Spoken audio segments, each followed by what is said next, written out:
நீ சொல்லு. மார்கழி முழுவதும் நம்மளுடைய குடும்ப ஒரு இதுக்கு தானே போடுறது. கண்டிப்பாக எல்லாரும் போடணும். குடும்பத்தோடைய நலனுக்கு சாமியை பக்தியாக கொண்டு மார்கழி 30மே கண்டிப்பாக போடணுமா பெண்கள்? போடணும். சப்போஸ் பெண்கள் வந்து வீட்டுக்கு தூரம் ஆயிடுறாங்க, அந்த டைமில் போடாமல் இருந்தாங்கன்னா அது ஒன்றும் இல்லையா? போட்டுக்கலாம். நீங்கள் எத்தனை வருஷமாக போட்டுட்ருக்கீங்க? வீட்டில் இப்போ இந்த டைம் தான் வந்திருக்கீங்க இங்கே. அக்கா வணக்கம்க்கா, உங்கள் பேருக்கா? என் பேர் வளர்மதி.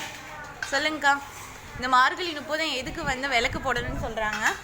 மார்கழி 30 நம்ம ஏதாவது நினச்சி வந்து விளக்கு போட்டோம்னா அது நடக்கும். கண்டிப்பாக நடக்கும். கண்டிப்பாக நடக்கும். எத்தனை வருஷமாக நீங்கள் போட்டுட்ருக்கீங்க இந்த மாதிரி? நான் இந்த வருஷம் தான் போட்டுட்ருக்கீங்களா? பெரியவங்க சொல்லி இந்த வருஷம் தான் போட்டோம். சரி சரிங்கக்கா. ஸோ இங்கே தான் நீங்கள் பாருங்கள் காய்ஸ், இந்த விநாயகருக்கு தான் நாங்கள் போட்டுட்ருக்கோம். ஸோ பாருங்கள், இப்போ இவங்க 2 பேரும் மார்கழி 30 வந்து விளக்கு போடணும்னு சொல்லியிருக்காங்க. அதுபடி தான் நாங்களும் இங்கே வந்து செயல்பட்டுட்ருக்கோம். தேங்க்ஸ்க்கா, வளரக்கா.